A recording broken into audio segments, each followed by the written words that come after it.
everyone! Welcome to my first ever academic vlog. I am Julia Flolin Yi, and in this video, I will be sharing with you some topics that I have learned in our tariff management subject, specifically the rules of origin and its importance, free trade agreement and its importance in our country, the trade remedy measures, and the GIR or the General Interpretative Rules on Commodity Classification. Let us begin with the rules of origin. The rules of origin are sets of principles that determine the economic content and nationality of a product. They are used to determine the origin of the goods, where they were produced and manufactured. There are two types of rules of origin or ROO, the preferential ROO and the non-preferential ROO. Preferential ROO is to implement measures and instruments of commercial policy like quotas, anti-dumping, safeguards, subsidy, anti-circumvention, trade statistics, origin labeling, and marking. While non-preferential ROO is used to establish whether a product is qualified for preferential tariff treatment.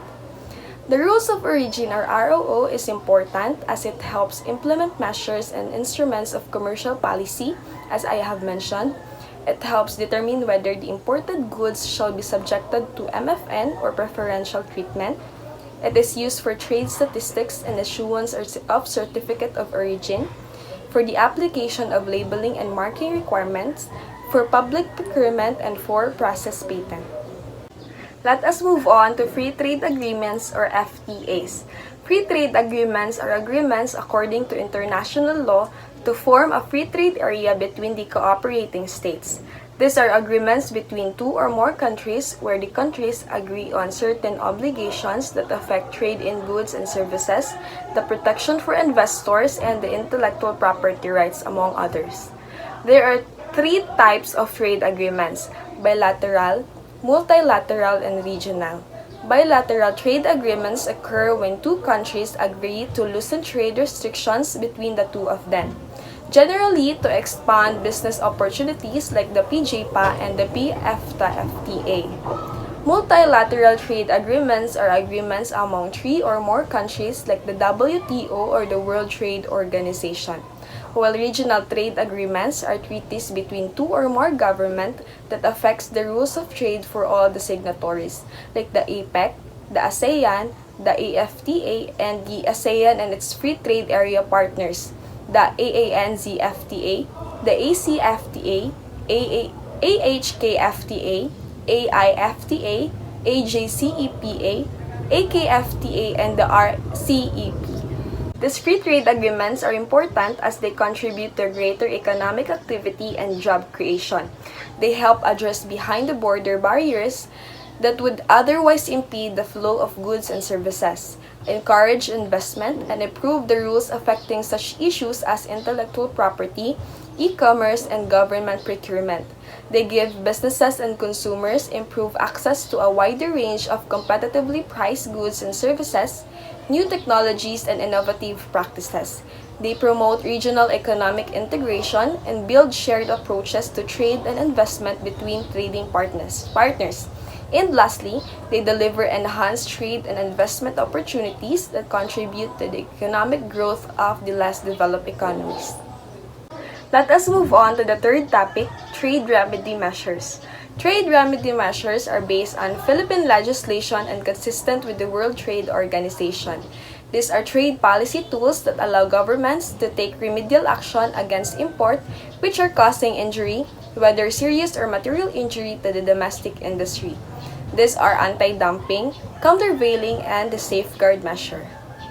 Anti-dumping measure governed by the Republic Act No. 8752 or the Anti-Dumping Act of 1999 is a measure adopted by the government to protect the domestic industry against the unfair trade practice of dumping, where an exporter sells his product at a price that is lower in the foreign importing market than the price on the exporter's domestic market, where such sale injure or threaten to injure the domestic industry. There are four elements that needs to be established in order for this case to flourish. These four are the like product, price difference or dumping margin, the material injury, and the causal link. Second is the countervailing measure governed by the Republic Act No. 8751, also known as the Act Strengthening the Mechanism for the Imposition of Countervailing Duties on Imported Subsidized Products, Commodities, or Articles of Commerce. Is a trade countermeasure adopted by the government to offset any specific subsidy given to exporters or manufacturers of the subsidized products, and the importation of such is causing or is threatening to cause material injury to the domestic industry. There are 4 elements that needs to be established in order for this case to flourish. These 4 are the like product, subsidy, material injury, and the causal link. Lastly is the safeguard measure governed by Republic Act No. 8800, also known as the Safeguard Measure Act.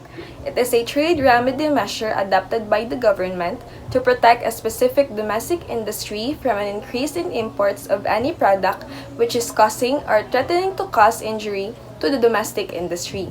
There are 2 types of safeguard measure. The general safeguard measure, which is imposed against imports if the product at issue are being imported in such increased quantities in either absolute or relative to the domestic production. And the special safeguard measure, which is imposed against importation of agricultural product whose quantitative restrictions were converted into ordinary customs duties, and agricultural product designated with the symbol SSG and the GATT Schedule of Concession. This may be invoked when, first, the cumulative import volume each year exceeds its trigger volume, or second, when the actual CIF import price is less than its trigger price. We are down to our last topic, the General Interpretative Rules on Commodity Classification, or the GIR. GIR is an integral part of the harmonized system providing uniform application and interpretation of its product nomenclature. It sets out the principles in determining the classification of the goods, consisting 6 general rules. The first 5 rules relate to the classification in the 4-digit headings, while the other one relates to the classification at the subheading level. When applying GIR, Rule 1 to 4 should always be in sequential order. Rule 5 to 6 stand on their own to be applied as needed. So here are the rules in key terms for us to easily understand. Rule 1, terms of the headings, section or chapter notes. For example, grapes. Grapes conform to the term of heading 08.06. Rule 2A, incomplete or unfinished, unassembled or disassembled. For example, perform bottle, an unassembled stand fan or a car without tires. Rule 2B, mixtures or combinations. For example, stainless steel knife with wooden handle. Rule 3 refers to goods classifiable in 2 or more headings. Rule 3A, most specific description. For example, chair which can be transformed into a ladder. Rule 3B, essential character. For example, a conveyor belt made of rubber and plastic or a hairdressing kit. Rule 3C, last in numerical order. For example, bar table classifiable under heading 94.03 with tools classifiable under heading 94.01. We will classify it with the heading last in numerical order. Rule 4, most akin. For example, exhaust air jack. Rule 5A, special containers. For example, violin with a case. Rule 5B, packing materials and containers.